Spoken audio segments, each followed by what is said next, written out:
Mbola faly manolotra ny arahaba ho antsika rehetra hatrany izay manaraka izao fandarana izao. Mirary soa izahay ary mirary ny fiadanan'ny tompo ho anao eto am-panarahana ity fandarana ity ary manasa anao mba hanaraka izany hatramin'ny farany.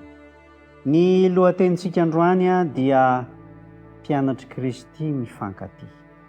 Mialohan'ny andiniantsika izany lohateny izany dia manasa anao mba hiaraka mivavaka isika. Hivavaka isika. Rainay izay ny an-danitra, misaotra anao zahay mbola ahafahanay indray mianatra ny teninao eto amin'ity anio ity. Aoka ny fanahinao hanokatra ny fo sy ny sainay mba ahaizanay mandray tsara ny teninao. Dia ho anao rery ihany ny voninahitra noho ny amin'ny anaran'i Jesosy Kristy no angatahanay izany vavaka izany. Amen.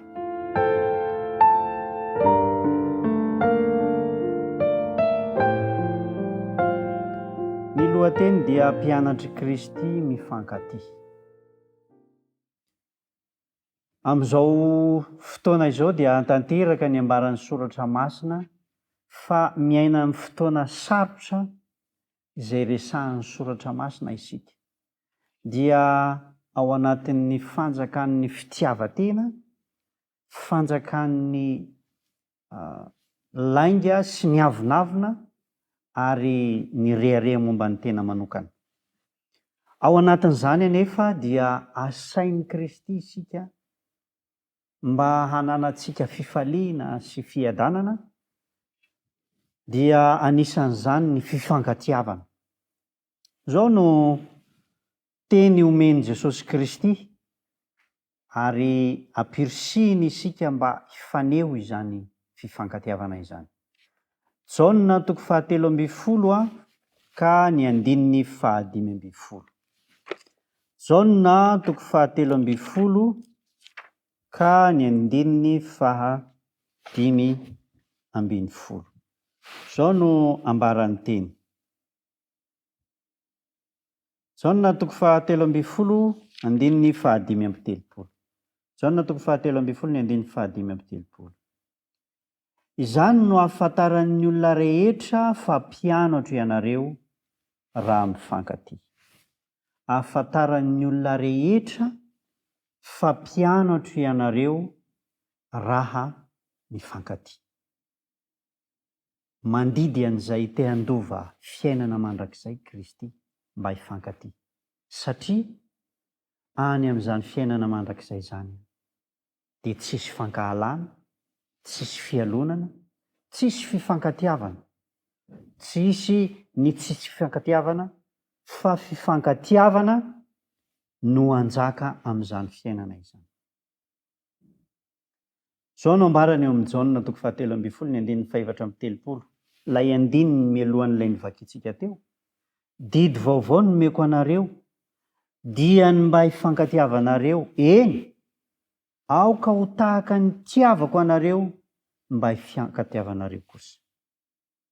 Matetika dia ny avinavina, matetika ny fiheveran-tena ao ambony noho ny hafa no mahatonga ny tsy fifankatiavana, tsy fifankahazona eo amin'ny samy olombelona, eo amin'ny mpiara-monina, eo amin'ny mpiray finoana aza, mampalahelo.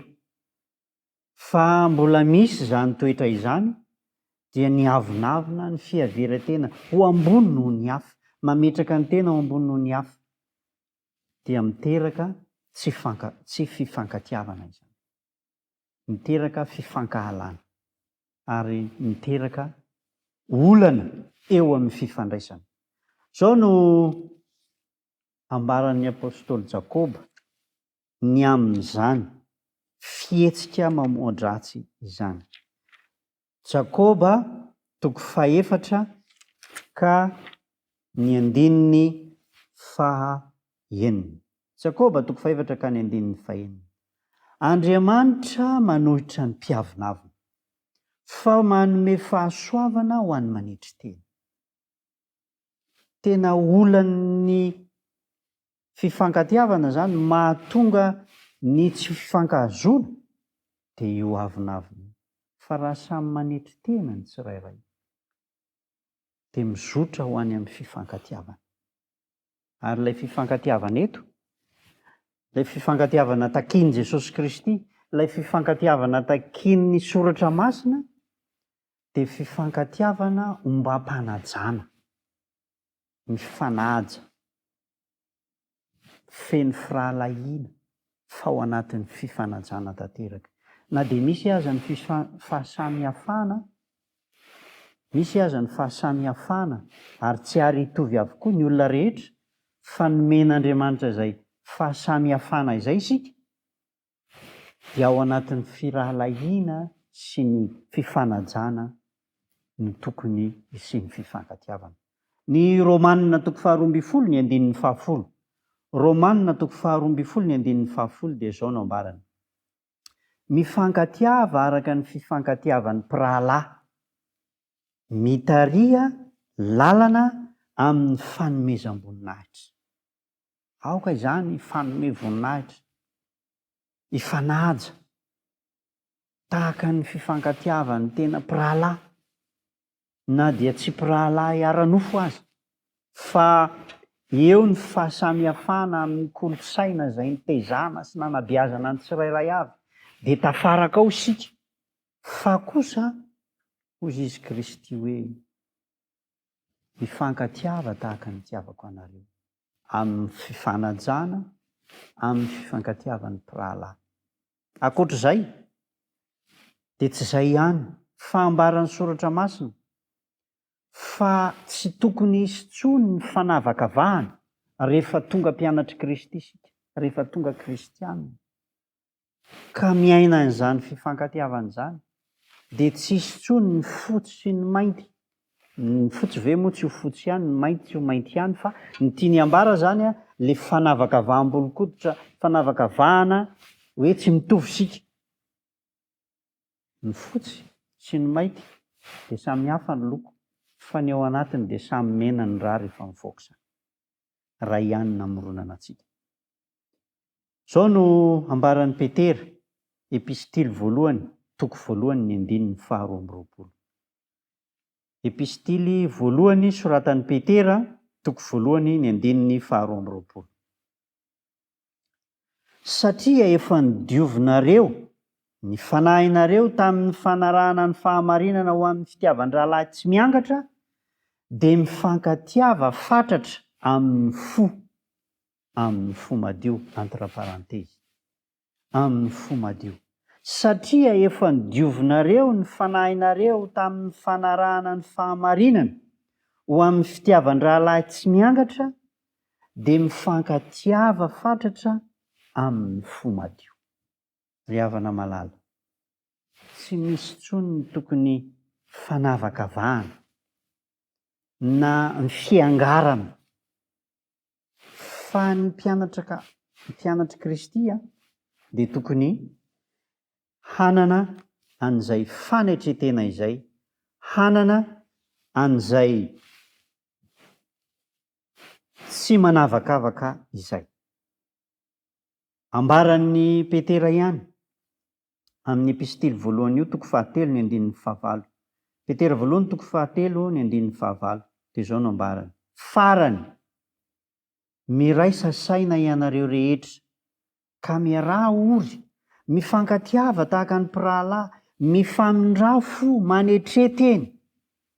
Ilay fifankatiavana resahan'ny soratra masina eto, ilay fifankatiavana ahafantaran'ny olona rehetra fa mpianatra Kristy isika, dia fifankatiavana tahaka ny mpirahalahy, fifankatiavana mifamindra fo, mifampiantra, mifangoraka, miaraka ory amin'izay ory, miray saina, ary indrindra manetry tena.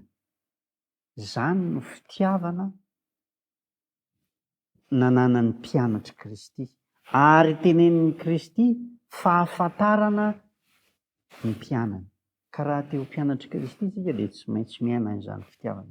Tsy safidy io ho an'izay te handova fiainana mandrakizay, tsy safidy, fa lalana tsy maintsy izorana. zao ny voasoratra ao amin'ny epistily voalohany nosoratany Jaona toko 7:1-10. Epistily voalohany nosoratany Jaona toko 7:1-10. Fa izao ny tenina ampitondraina izay efa renareo hatramin'ny voalohany, tsy maintsy mifankatia isika.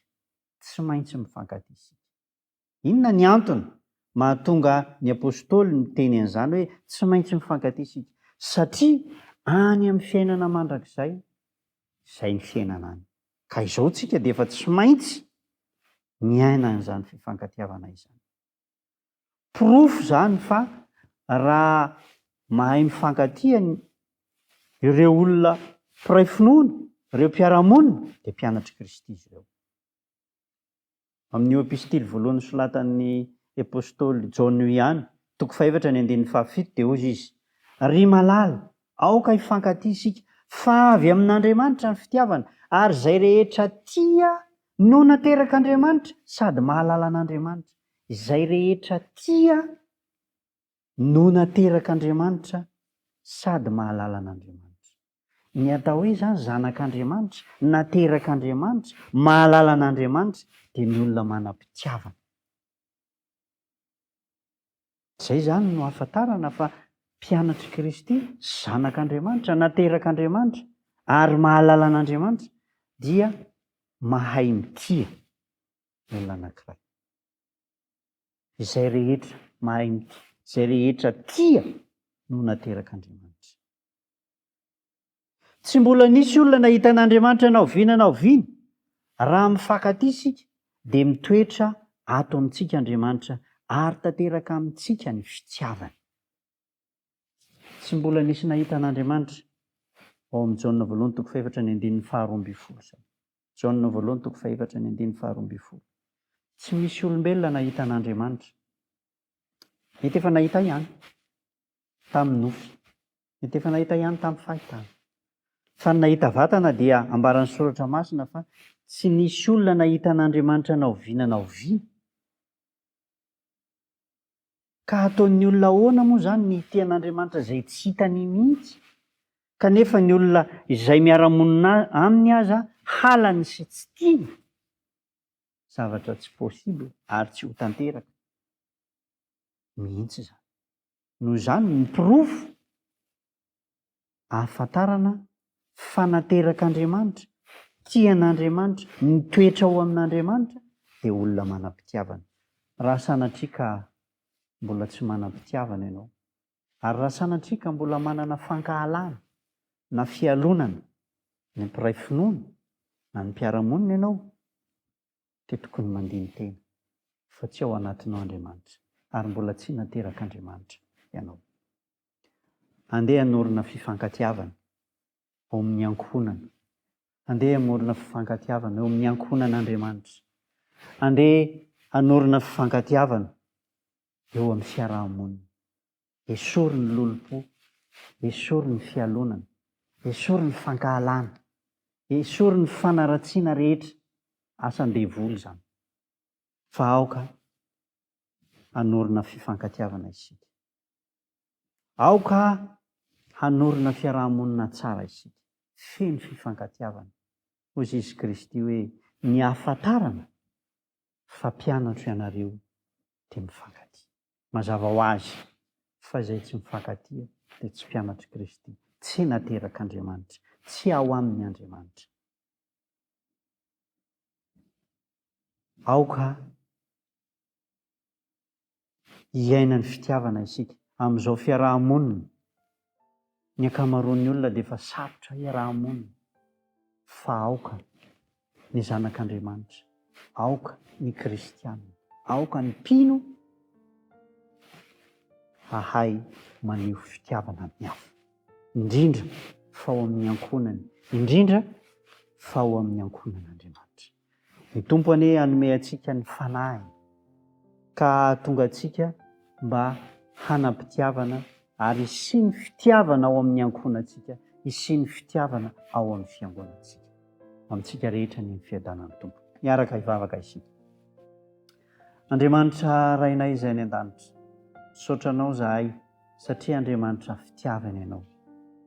Nandidy ny fiainanay mba ho hiaina amin'izany fitiavana anananao zany izahay. Amin'ny maha olombelona anay dia maniry ato anatinay ny toetra ratsy, kanefa aoka hongotanao sy ho fafanao zany, fa hosoloanao toetra vaovao dia ny fitiavana avy aminao.